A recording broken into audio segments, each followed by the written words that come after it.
देखिए, ये जो आपका लक्ष्य होता है सिविल सर्विस का, मैं कहूँगा ये एक मकान की तरह होता है देखिए, जी सर। है ना? उसमें जो मकान में एक रॉ मटेरियल होता है, जी, आपको ईंटें चाहिए, सीमेंट चाहिए, रेत चाहिए, ठीक है? और प्रिपरेशन के टाइम पे वो सब रॉ मटेरियल आपके लिए बुक्स होती हैं, न्यूज़पेपर होती हैं, मैगज़ीन होती हैं। जी, ठीक है, आपको उन्हीं चीज़ों को लेके आप अपने हिसाब से आपको एक अच्छा-सा बेहतरीन मकान बनाना होता है। जी।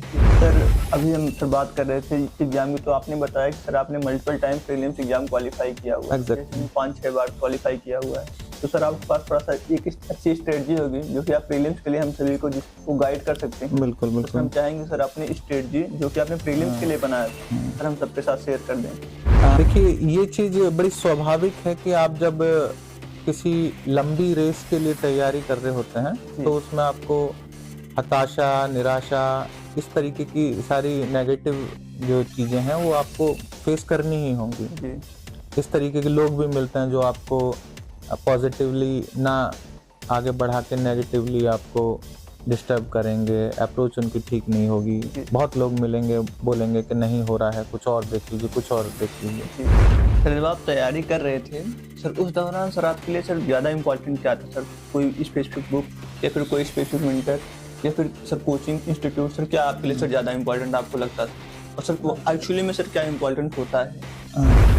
एक एस्पिरेंट के लिए देखिए सबसे जो टिपिकल चीज़ होती है वो होती है कि फेलियर, जी, है ना? जी, कि आपको फेलियर का कब सामना करना है, जी, उसको कैसे ओवरकम करना है, जी सर। ये आपके सामने कुछ चैलेंजेस रहते हैं। तो मेरे लिए भी बेसिकली वही थे। सर जो डिप्टी जेलर वाला सर एग्ज़ाम होता है, सर अदर सर जो एग्ज़ाम्स होते हैं सर, जैसे यूपीएससी का एग्ज़ाम हुआ या फिर सर और पीसीएस अदर पीसीएस के एग्ज़ाम्स होते हैं, सर उनसे सर किस तरीके से डिफरेंट है?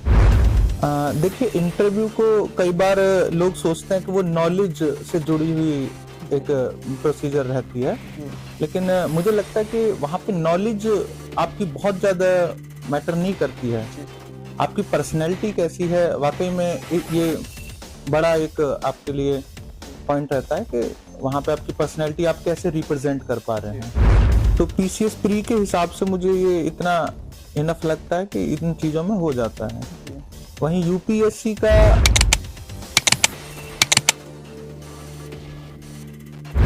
जय हिंद दोस्तों, आशा करता हूँ कि आप सबका स्वास्थ्य अच्छा होगा और आप सबकी तैयारी अच्छी चल रही होगी। दोस्तों, आज की यह जो वीडियो है, ये आप सबके लिए काफ़ी हेल्पफुल होने वाली है, काफ़ी मोटिवेटिंग होने वाली है, क्योंकि आज की इस वीडियो में हमारे साथ हैं मनीष सिंह सर, जो कि डिप्टी जेलर हैं और सर 2019 बैच के ऑफिसर हैं। तो आज की इस वीडियो में हम सर के साथ बातचीत करेंगे, सर की जो स्ट्रेटजी रही है प्रिपरेशन के टाइम पे, उसको समझेंगे, सर की जो जर्नी रही उसको समझेंगे और भी बहुत कुछ इस वीडियो के अंदर हम देखने वाले हैं। तो अगर आपको भी ये सब जानना है, सब समझना है, तो आप भी वीडियो लास्ट तक देखें। तो चलिए आपका ज़्यादा कीमती समय ना लेते हुए हम सर के साथ अपनी बातचीत को आरंभ करते हैं। तो सबसे पहले सर आपका बहुत-बहुत धन्यवाद कि आपने अपना बहुमूल्य समय हमें दिया। ओके, थैंक यू, जी मोस्ट सर। वेलकम। सर हम चाहेंगे कि सबसे पहले आप अपने एजुकेशनल क्वालिफिकेशंस के बारे में थोड़ा-सा हम सबको अवगत करा दें। अ, बेसिकली ये कई बार कम लोगों के साथ में देखने में मिलता है कि उन्होंने पीसीएम के बाद में ह्यूमैनिटीज़ के सब्जेक्ट के साथ में ग्रेजुएशन या मास्टर्स किया हो। जी सर। तो मैंने ऐसा ही किया था। मेरी 12th पीसीएम से हुई थी, फिज़िक्स, जी, केमिस्ट्री, मैथ से उसमें। और क्योंकि उस टाइम से ही मेरा जो गोल था क्लियर था कि सिविल सर्विस की प्रिपरेशन करनी है, उसी में आगे बढ़ना है। जी सर। उसके लिए मैंने ह्यूमैनिटीज़ के सब्जेक्ट के साथ में बीए किया था। जी, देन मास्टर्स किया था हिस्ट्री के साथ में। जी सर। हाँ, तो बीए और एमए ही मेरी क्वालिफ़िकेशन है। जी, हाँ, उसके आगे अभी सोचा नहीं है, आगे कभी लॉ करने के बारे में ख़ैर विचार है, आगे सोचेंगे। बिल्कुल सर। सर हम जानना चाहेंगे कि जब आप प्रिपरेशन कर रहे थे, सर उस टाइम सर आपके लिए मोस्ट डिफिकल्ट फेज क्या था? एक एस्पिरेंट के लिए देखिए सबसे जो टिपिकल चीज़ होती है वो होती है कि फेलियर, जी, है ना? जी, कि आपको फेलियर का कब सामना करना है, जी, उसको कैसे ओवरकम करना जी है, सर, ये आपके सामने कुछ चैलेंजेस रहते हैं। तो मेरे लिए भी बेसिकली वही थे, जी क्योंकि सर, फादर सर्विस में थे तो फाइनेंशियल इस तरीके से कोई प्रॉब्लम नहीं थी। जी सर, हाँ, तो बस ये डर रहता था कि फेल होंगे तो उसके बाद में आगे का क्या करना है। जी सर। सर जब आप तैयारी कर रहे थे सर, उस दौरान सर आपके लिए सर ज्यादा इम्पोर्टेंट क्या था सर? कोई स्पेसिफिक बुक या फिर कोई स्पेसिफिक मेंटर या फिर सर कोचिंग इंस्टीट्यूट, सर क्या आपके लिए सर ज्यादा इम्पोर्टेंट आपको लगता था? और सर वो एक्चुअली में सर क्या इम्पोर्टेंट होता है? हाँ, देखिए हर चीज की एक अपनी इम्पोर्टेंस होती है। सारी सर। चीजें एक कुछ पर्टिकुलर रेशियो में एक दूसरे पे डिपेंडेंट भी रहती हैं जी। और उनका इम्पोर्टेंस भी उसी रेशियो पे कई बार सर। आगे डिपेंडेंट रहता है। तो ऐसा ही था। देखिए बुक्स अपनी अलग जगह इम्पोर्टेंस रखती हैं, जी। मेंटर भी इम्पोर्टेंस रखते हैं, जी सर। ठीक है। और आगे आपकी जो कोचिंग क्लासेस है, आपकी क्वालिफिकेशन है, आपका बेसिक है, ये सब चीजें अपने आप में कहीं ना कहीं कुछ ना कुछ इम्पोर्टेंस रखती हैं। जी सर। बाकी एक चीज मैं कहना चाहूंगा कि जी। जैसे कोचिंग के बारे में कहा जाता है कि जरूरी है कि नहीं है, जी। तो उसमें कोचिंग आप भले ही ना करें लेकिन आपके पास एक अच्छा कोच होना जरूरी होता है, जी सर। जो आपको एक अच्छा रास्ता दिखाए, गाइडेंस करता रहे। जी। तो मेरे हिसाब से कोच एक इन सब चीजों में इम्पोर्टेंस ज्यादा रखता है। जी सर।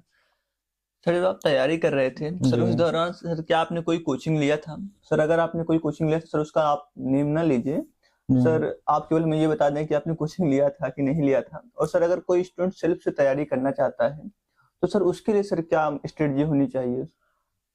देखिए मेरी बात की जाए तो मैंने कोचिंग ली थी। जी सर। इसमें ना कि कोई हेजिटेशन है कहने में। जी। एक नामी ग्रामी कोचिंग थी, जी। मुखर्जी नगर बेस्ड है। जी। जी, उससे कोचिंग ली थी। बाकी सेल्फ स्टडी जो होती है, देखिए वो बच्चे रहते हैं, कैंडिडेट्स रहते हैं, सेल्फ स्टडी के थ्रू भी लोगों ने एग्जाम जी। क्लियर किया है, अच्छी रैंक्स ली हैं, जी सर। ठीक है। तो ऐसा नहीं है कि सेल्फ स्टडी करते हुए आप सिलेक्शन नहीं ले सकते, हो सकता है ले सकते हैं, लेकिन मुझे लगता था कि मुझे कोचिंग की जरूरत है तो मैंने ली थी। जी सर। सर थोड़ा सा आपके सर इंटरव्यू पे सर भी बात कर लेते हैं। सर जब आपने इंटरव्यू दिया सर, उस टाइम आपको क्या लगता है? सर वो लोग क्या चेक करते हैं? सर आपकी पर्सनालिटी चेक करते हैं, आपका नॉलेज चेक करते हैं? सर मेन उनका मोटिव क्या होता है उस टाइम? देखिए इंटरव्यू को कई बार लोग सोचते हैं कि वो नॉलेज से जुड़ी हुई एक प्रोसीजर रहती है, जी। लेकिन मुझे लगता है कि वहां पे नॉलेज आपकी बहुत ज्यादा मैटर नहीं करती है। जी सर।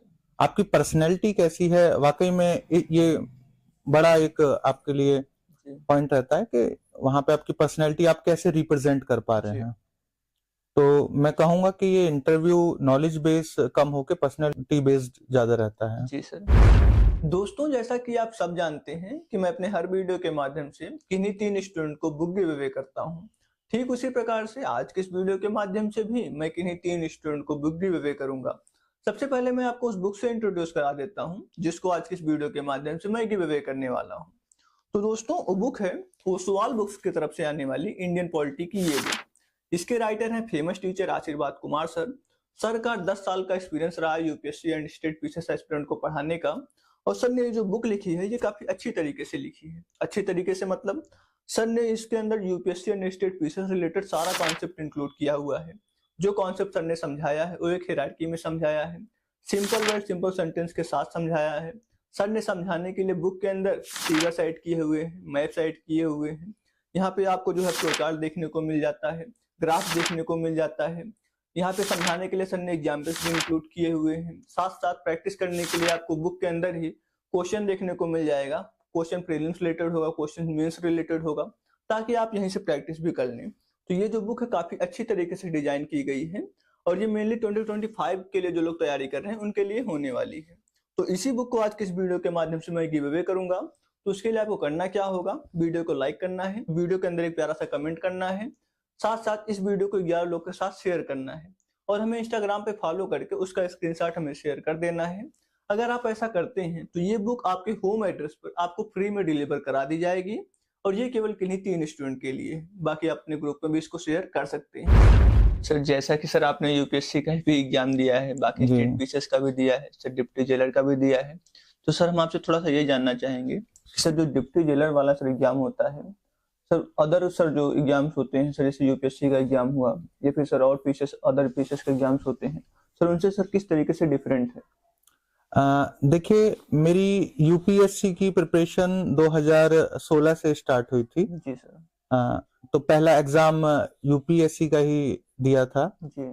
बहरहाल उसमें प्री क्लियर नहीं हुआ था। जी। फिर 2017 से, क्योंकि मैं यूपी स्टेट से बिलोंग करता हूँ, जी सर। तो 2017 फिर पहला यूपी पीसीएस प्री दिया था, वो क्लियर हुआ था। जी सर। उसी का मेंस लिखा था पहला। जी। तो वो मेंस ठीक ठाक रहा था, पहला मेंस था लाइफ का। जी। आंसर राइटिंग का पहले बहुत ज्यादा एक्सपीरियंस नहीं था, जी। लेकिन फिर भी ठीक रहा था। उस टाइम पे मेरे 18 मार्क्स से इंटरव्यू कॉल रुकी थी। जी सर। तो फिर ये लगा था कि पीसीएस थोड़ा यूपीएससी की कंपैरिजन में इजी है, तो जी। उसमें आगे बढ़े थे। जी सर। फिर 2018-19 में खैर यूपीएससी मेंस भी लिखे थे, जी। लेकिन बहुत अच्छा स्कोर नहीं रहा था, इंटरव्यू कॉल नहीं आई थी। जी तो सर। उसी दौरान फिर 2018 में यूपी पीसीएस एग्जाम फिर से दिया था, उसका मेंस भी लिखा था, उसमें भी क्लियर नहीं हो पाया था मेंस, इंटरव्यू कॉल नहीं आई थी। जी सर। फिर फाइनली 2019 यूपी पीसीएस का प्री मेंस इंटरव्यू सब क्लियर हुए, जी। और उसी में ही मेरिट के अकॉर्डिंग, रैंक के अकॉर्डिंग डिप्टी जेलर पोस्ट मिली थी। जी सर। और यूपीएससी या यूपी पीसीएस के अलावा मैंने किसी अदर स्टेट का एग्जाम दिया नहीं था। जी सर। इतना विश्वास था कि कहीं ना कहीं सिलेक्शन हो जाएगा। बिल्कुल सर। सर, अभी हम सर बात कर रहे थे एग्जाम की, तो आपने बताया कि सर आपने multiple time prelims exam qualify किया हुआ है, Exactly. जैसे 5-6 बार क्वालिफाई किया हुआ है। तो सर आपके पास थोड़ा सा एक अच्छी स्ट्रेटजी होगी जो कि आप प्रीलिम्स के लिए हम सभी को जिसको गाइड कर सकते हैं। बिल्कुल तो सर हम बिल्कुल। चाहेंगे सर अपनी स्ट्रेटजी जो कि आपने प्रीलिम्स के लिए बनाया था, सर हम सबके साथ शेयर कर दें। देखिए, प्रीलिम्स पहली बात यह है कि स्ट्रेटजी यूपीएससी और यूपी पीसीएस दोनों के लिए, प्रीलिम्स के लिए थोड़ी थोड़ी अलग रहती है। जी सर। आपके पास कंटेंट सेम हो सकता है, लेकिन एग्जाम का पैटर्न जो है वो यूपी पीसीएस और यूपीएससी का दोनों का अलग है, इसलिए जी। स्ट्रेटेजी भी आपको उसी के अकॉर्डिंग बनानी होती है। जी सर। अगर यूपीएससी की बात करें तो देखिए, यूपीएससी का कोई सिलेबस लिमिटेड नहीं है, खासतौर से प्रीलिम्स के हिसाब से। जी सर। क्योंकि प्रीलिम्स में कोई ये भी पूछ सकता है कि हाथी के जी। कितने बच्चे पैदा होते हैं, जी। उनके जो ग्रुप रहता है, उनका हर्ड रहता है, उसकी लीडरशिप कौन करता है, जी। ये आपको कहीं पढ़ने में नहीं आता है ना। ये आप अगर कुछ वाइल्ड लाइफ चैनल्स देखते होंगे, आपका वाइल्ड लाइफ में इंटरेस्ट होगा, आप वहां से निकाल सकते हैं उन चीज को, कॉमन सेंस बेस्ड रहता है जी सर। ना। वहीं पीसीएस में इस तरीके के क्वेश्चंस नहीं रहते। पीसीएस में बेसिकली ये रहता है किताबी क्वेश्चंस, आपने कहीं पढ़े हैं या नहीं पढ़े हैं।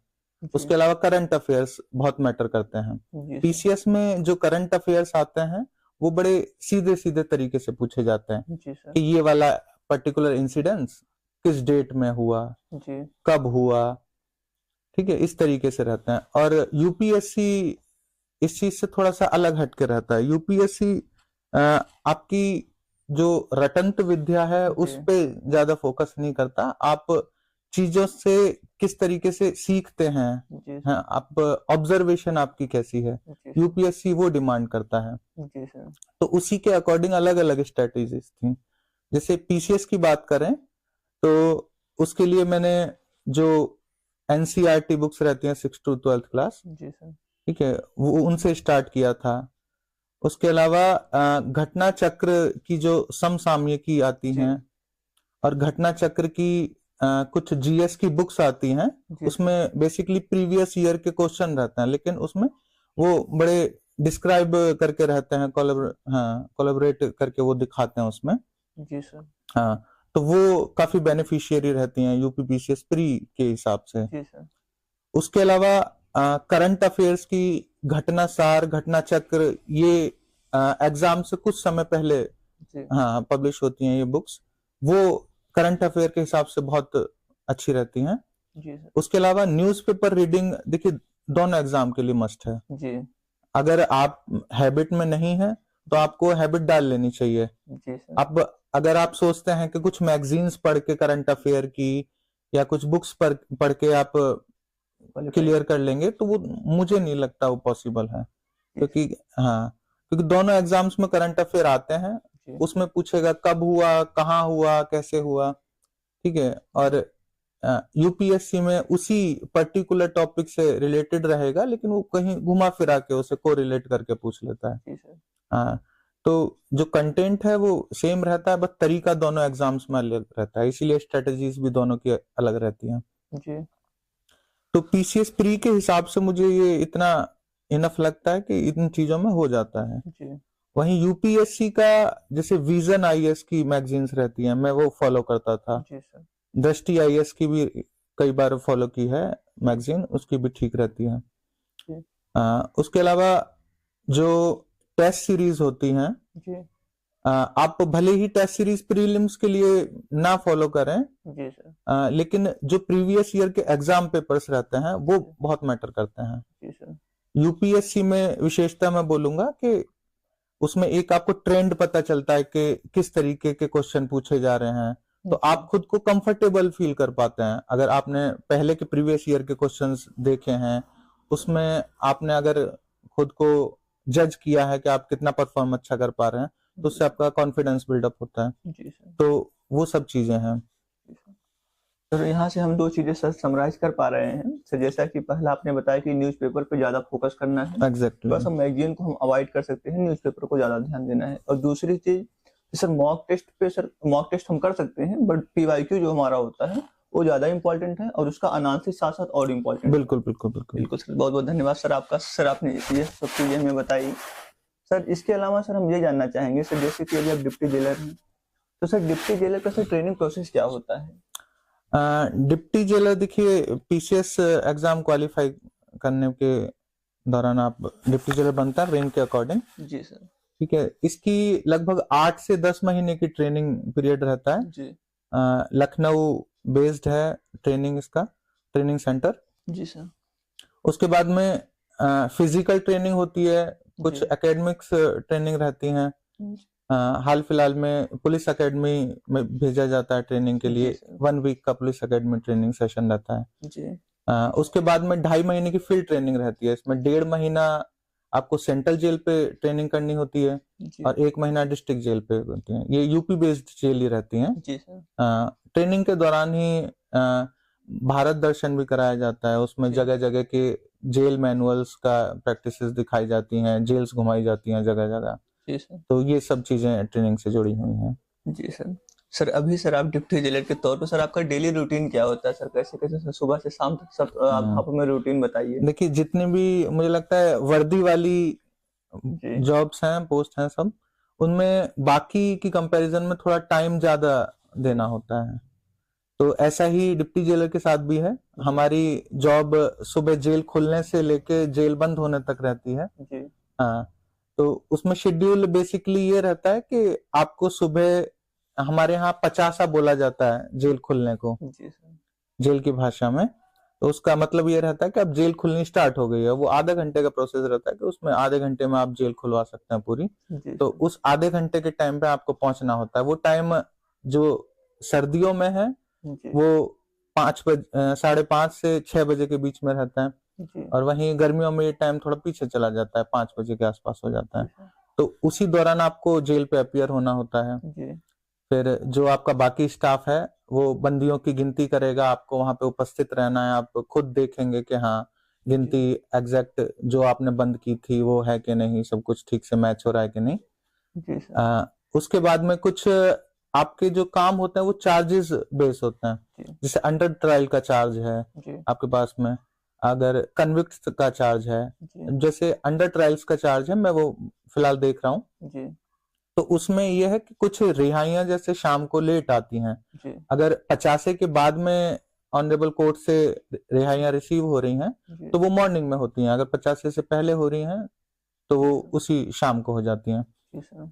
तो आपको फिर रिहाइयां करनी होती हैं वो सुबह जो लेट आई थी। फिर रिहाइयां विहाइयां हो गई सारी। कुछ रिहाइयों में ऑब्जेक्शन होते हैं तो उन ऑब्जेक्शन लगा के कोर्ट भेजी जाती है। तो उसमें लगभग सुबह सुबह 2 घंटे के आसपास आपका लग जाता है। तो मान के चलिए अगर मैं 6 बजे ऑफिस जा रहा हूँ, जेल जा रहा हूँ, तो आप 8 बजे वापस आ जाते हैं। जी उसके बाद में ऑफिस आवर स्टार्ट हो जाता है, वो 10 बजे से रहता है आपका। जी 10 बजे जैसे बंदी हैं, उनकी ऑनरेबल कोर्ट में पेशियां हैं, वहां पर उनकी अपीयरेंस है, तो उन्हें निकाला जाता है।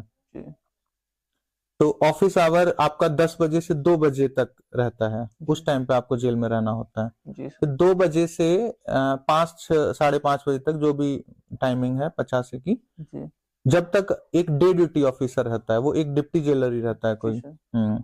तो वो जेल पर अपियर रहता है, उस टाइम पे प्रेजेंट रहता है, जी और बाकी लोग उस टाइम पे चले जाते हैं। जी सर। फिर शाम को आपको 5:30 बजे के आसपास फिर जाना होता है, जी क्योंकि जैसा कि मैंने बताया था मेरे पास अंडर ट्रायल्स का चार्ज है, तो उस टाइम पर रिहाइयां आती हैं। जी सर। हाँ, फिर आप रिहाइयां करते हैं, उन्हें निकालते हैं बंदियों को। फिर अगर आपके पास में लॉकिंग अनलॉकिंग का चार्ज नहीं है, जी तो आप उस टाइम पे अपना काम खत्म करके आप जा सकते हैं। आपका जो पूरे दिन का शेड्यूल है वो पूरा हो जाता है, जी ऑफिस सर। वर्क पूरा हो जाता है। अगर आपके पास में लॉकिंग अनलॉकिंग का चार्ज है किसी पर्टिकुलर बैरक का, सर्कल का, जी तो आपको वो सब कंप्लीट करा के फिर जब जेल पूरी बंद हो जाती है, सब लॉकअप हो जाता है, सारे सेल्स बंदियों की बंद हो जाती है गिनती विनती होके, जी सर। तो आप फिर 8 साढ़े 8 बजे समझ लीजिए, वो हमारी जेल का फिलहाल जी सर। प्रेजेंट कंडीशन है, उसमें 8 साढ़े 8 बज जाते हैं। जी तो ये एक डिप्टी जेलर के पूरे दिन का शेड्यूल रहता जी है। सर, मतलब कि हम बोल सकते हैं सुबह 6 बजे से लेके मतलब रात के 8 साढ़े 8 9 बजे तक। हाँ बिल्कुल आप बोल सकते हैं। जी सर। सर एक क्वेश्चन सर हमारा आपसे है। जी। सर जैसा कि आपने बताया कि सर आपने सर कई टाइम से प्रीलिम्स एग्जाम दिया सर, जिसमें आपको काफी टाइम लगा सर, अप्रॉक्स आपको 5-6 साल का समय लगा, बिल्कुल जो बिल्कुल कि एक लंबा समय होता है। और जो बिल्कुल। एस्पिरेंट होते हैं सर इसमें घबरा जाते हैं कि अब हमसे नहीं होगा, अब हमें छोड़ देना हम्म, चाहिए। सर तो आप अपने जो अंदर ये होता है डिप्रेशन होता है या फिर एंजाइटी होता है सर, उससे आप कैसे उभरते थे सर? आप क्या सलाह देना चाहेंगे ऐसे एस्पिरेंट को बिल्कुल जिनके लिए सर बिल्कुल काफी लॉन्ग टाइम से जो तैयारी कर रहे हैं? बिल्कुल।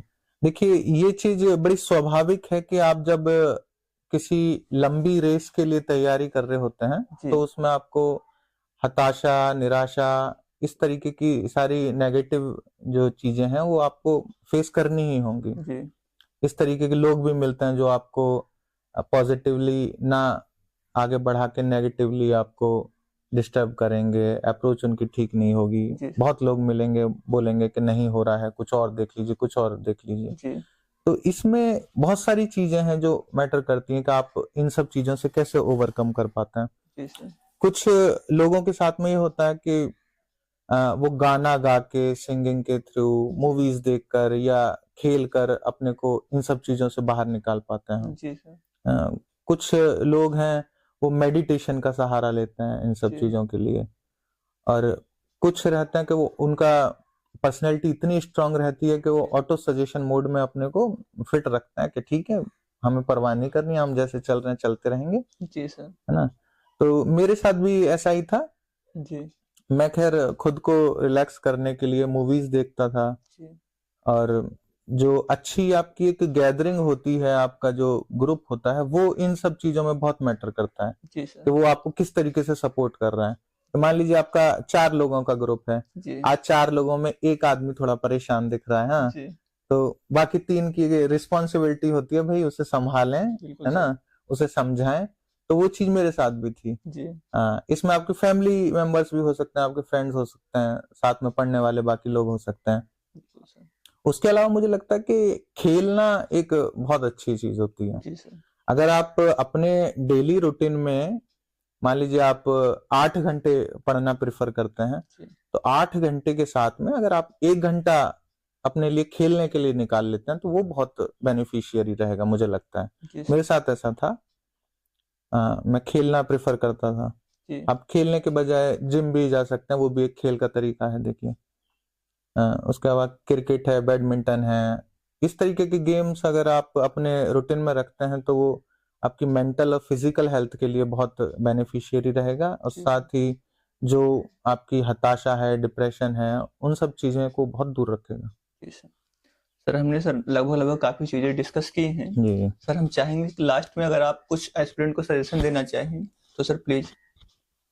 अ, देखिए, ये जो आपका लक्ष्य होता है सिविल सर्विस का, जी मैं कहूंगा ये एक मकान की तरह होता है, देखिए, जी सर। है ना।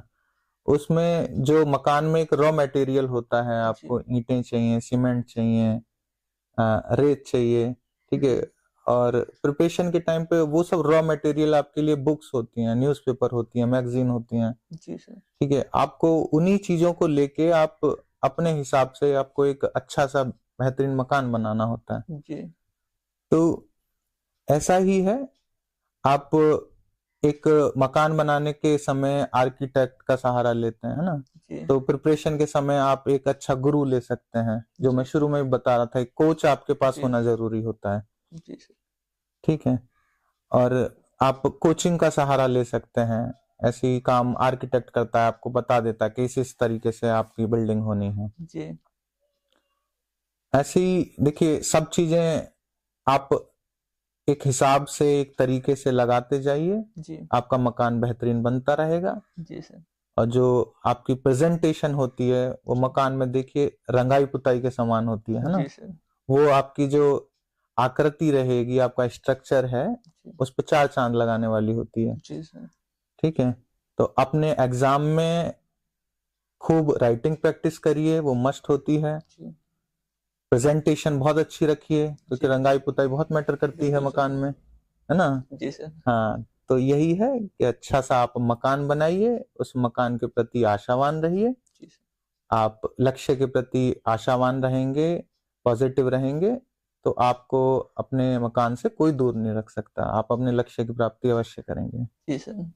सर आपने अपना इतना कीमती समय दिया सर, इसके लिए आपको बहुत बहुत धन्यवाद। Thank you. मैं आपका भी दिल से आभार करता हूँ कि धन्यवाद सर। आपने इस योग्य समझा जी कि सर। हम दूसरे लोगों को, एस्पिरेंट को अपने माध्यम से कुछ पॉजिटिव चीजें दे सकते हैं। उसके जी लिए sir. Thank you very much. जी सर। सर आपने काफ़ी अच्छे से हम सबको गाइड किया है।